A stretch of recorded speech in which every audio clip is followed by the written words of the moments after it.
Meera road के नया नगर इलाके में सुरक्षा रक्षक पर हुए चाकूबाजी हमले ने पूरे इलाके को झकझोर दिया है।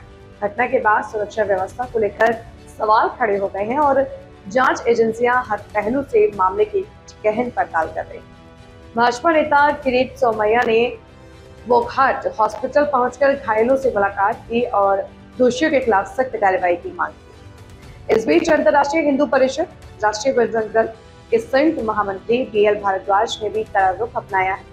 उन्होंने सरकार से मांग की है कि मामले की निष्पक्ष और त्वरित जांच कर दोषियों को कानून के तहत कठोरतम सजा दी जाए, ताकि साथ ही चेतावनी दी कि यदि समयबद्ध कार्रवाई नहीं हुई तो संगठन लोकतांत्रिक तरीके से व्यापक आंदोलन के लिए बाध्य होगा।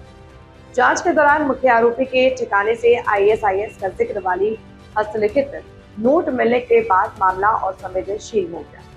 इसके मद्देनजर एंटी टेररिज्म स्क्वाड ने भी जांच में शामिल हो रही है और संभावित आतंकी कनेक्शन की गहराई से जांच की जा रही है।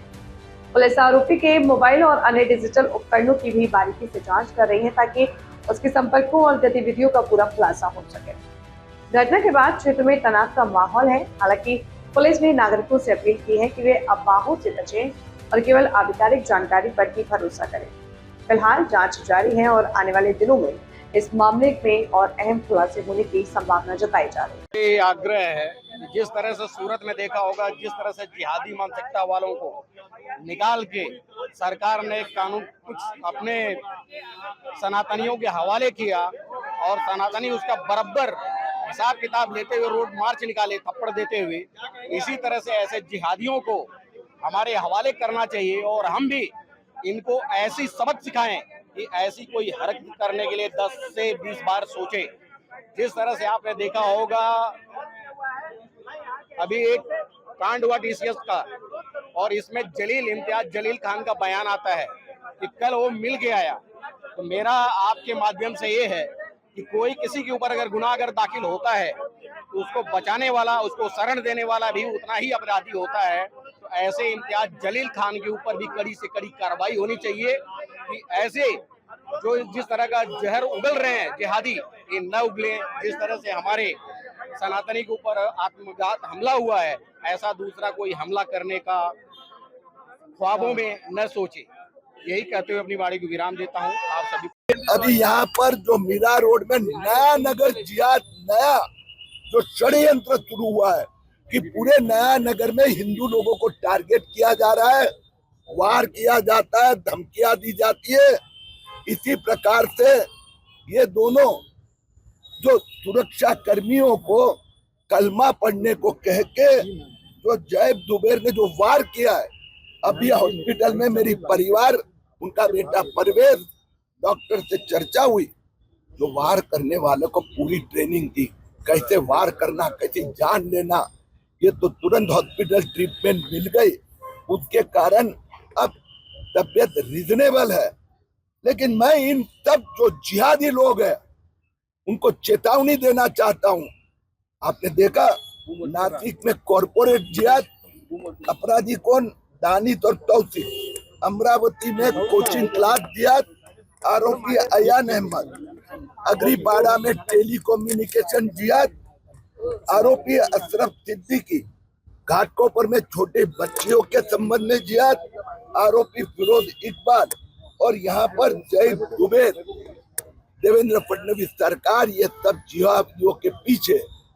और इसके पीछे जो फंडिंग हो रहा है ये मालेगांव से ऑपरेट हो रहा है। आपको ध्यान में होगा नवंबर 2024 में हमने वोट जिहाद फंडिंग घोटाला एक्सपोज किया था। तब सिराज मोहम्मद ने जो 13 बेनामी अकाउंट खोले थे, 2178 करोड़ पैसे इकट्ठे हुए।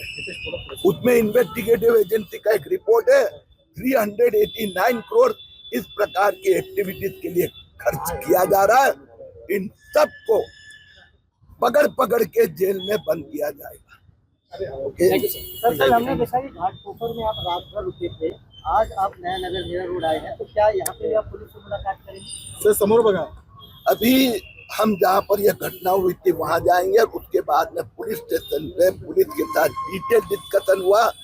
कल घाटकोपर में जो हुआ था वो भी बहुत गंदा नाटक था।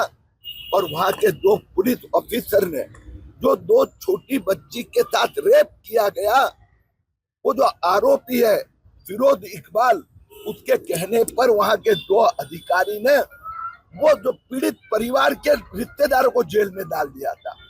कल रात को 3:30 बजे तक परिवार के साथ हमें घाटों पर बैठना पड़ा था।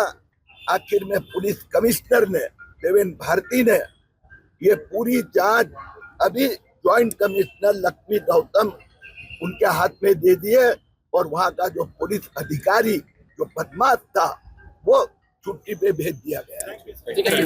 वर्कआउट हॉस्पिटल में जो राजकुमार मिश्रा जी इसके ऊपर कलमा पढ़वा के मारा गया था, परवाना पढ़ने के कारण मारा गया था, वो वहाँ पे भर्ती थे। मैं ऊपर, पुलिस प्रशासन जाने नहीं दिया मुझे।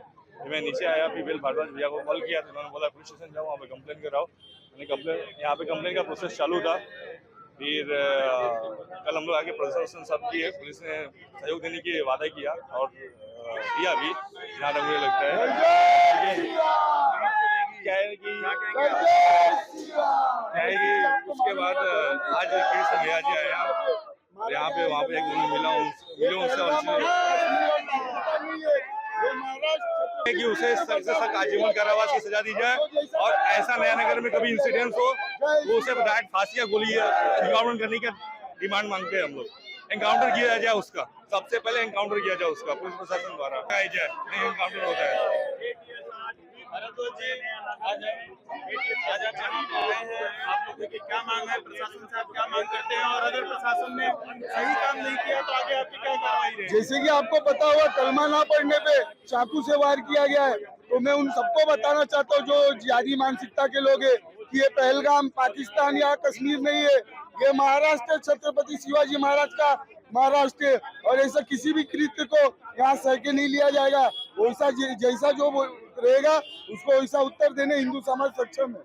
ये आग्रह है, जिस तरह से सूरत में देखा होगा, जिस तरह से जिहादी मानसिकता वालों को निकाल के सरकार ने कानून कुछ अपने सनातनियों के हवाले किया और सनातनी उसका बराबर हिसाब किताब लेते हुए रोड मार्च निकाले थप्पड़ देते हुए, इसी तरह से ऐसे जिहादियों को हमारे हवाले करना चाहिए और हम भी इनको ऐसी सबक सिखाएं कि ऐसी कोई हरकत करने के लिए 10 से 20 बार सोचे।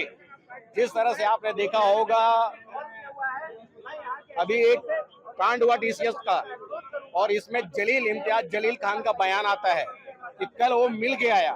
तो मेरा आपके माध्यम से ये है कि कोई किसी के ऊपर अगर गुनाह अगर दाखिल होता है तो उसको बचाने वाला, उसको शरण देने वाला भी उतना ही अपराधी होता है। तो ऐसे इम्तियाज जलील खान के ऊपर भी कड़ी से कड़ी कार्रवाई होनी चाहिए कि ऐसे जो जिस तरह का जहर उगल रहे हैं जिहादी, ये न उगले।